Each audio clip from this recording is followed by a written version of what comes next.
Renungan kita satu hari satu puisi ratapan dari kitab Ratapan. Hari ini ratapan pasal ketiga ayat 1 sampai 20.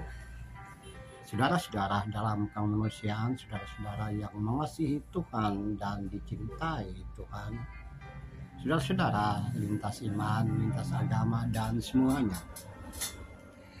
Di sini peratap menyatakan diri sebagai aku, orang yang melihat sengsara yang disebabkan oleh murkanya. Dirinya adalah saksi mata murka Allah terhadap umat dan sekaligus korban dari murka tersebut.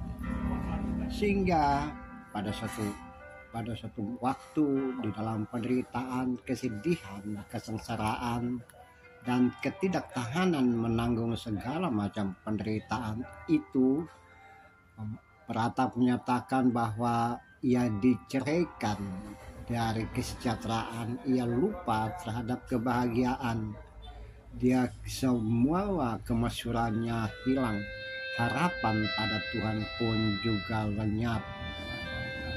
Dan dalam keadaan yang tak berdaya seperti itu, dia hanya bisa berkata, ingatlah sengsaraku, ingatlah pengembaraanku, ingatlah penderitaanku seperti racun tersebut.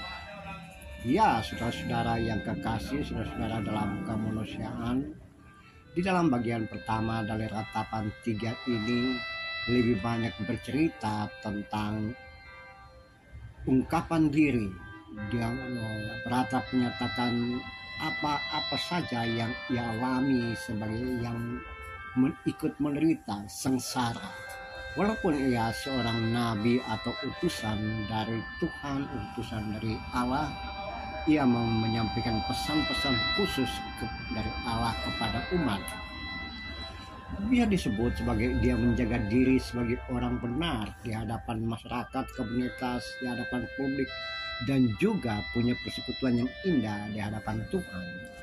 Namun ketika murka Tuhan itu dijatuhkan, ketika penghukuman Tuhan itu ditumpahkan kepada komunitas, kepada umat pada masa itu, siapapun dirinya, walaupun ia seorang nabi, ia juga menjadi korban dari murka Allah itu.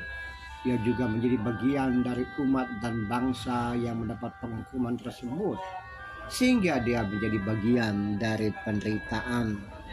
Ia bagian dari orang-orang yang harus dihukum. Ya, itulah konsekuensi dari peratap. Ia tidak diistimewakan sebagai orang yang khusus di hadapan Allah. Justru ia menunjukkan dalam peratapan ini, dia dipukul, dia bagaikan dipukul setiap hari. Dia mendapatkan penderitaan, dia mendapatkan kesusahan, dia menerima segala macam konsekuensi yang harus terjadi dan terjadi juga pada dirinya.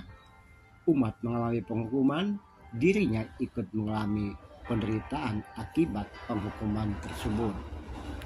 Saudara-saudaraku yang kekasih, saudara-saudara yang mengasihi Tuhan, itulah konsekuensi dari bangsa yang tidak taat. Dan ketika ada penghukuman dan kekecewaan menimpa mereka, maka siapapun yang ada di situ, orang benar, orang tidak benar, orang jahat, orang mengenal Tuhan atau tidak, semuanya mengalami hal yang sama. Semuanya mengalami penderitaan, derita, dan akibat dari penghukuman dari Tuhan tersebut. Sehingga hanya bisa berkata, Tuhan, ingatlah sengsaraku. Dalam konteks kekinian pun juga bisa saja seperti itu.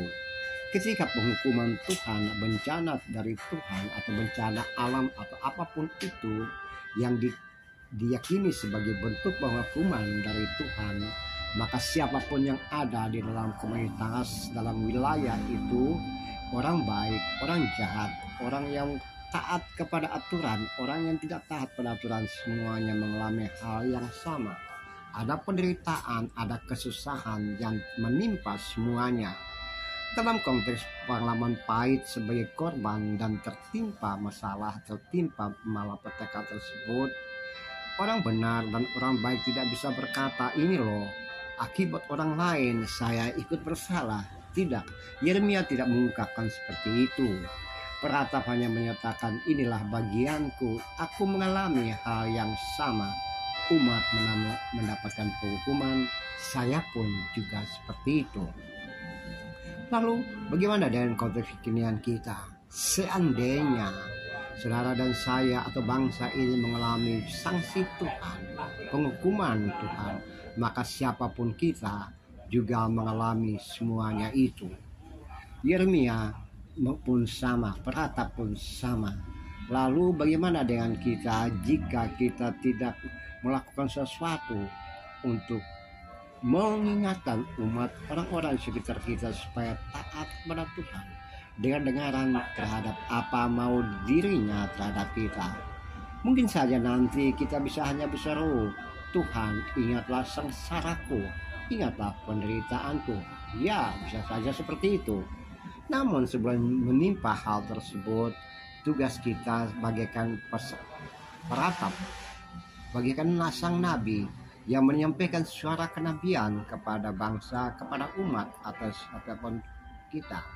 Saudara-saudara, dirimu dan diriku bisa disebut orang-orang yang menyampaikan kabar baik ke seluruh bangsa, seluruh dunia.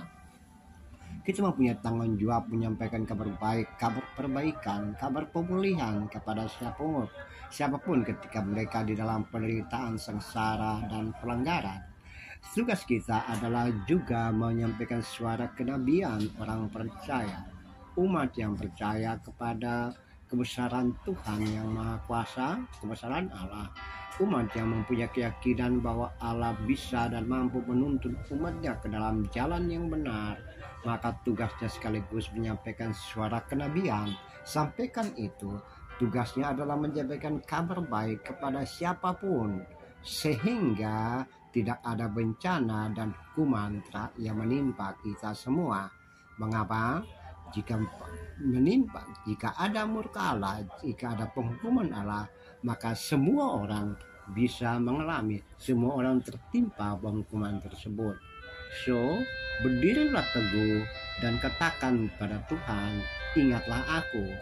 Dan bisa saja juga penderitaan yang kita alami tidak seperti yang terjadi pada masa Yeremia, pada masa peratapan.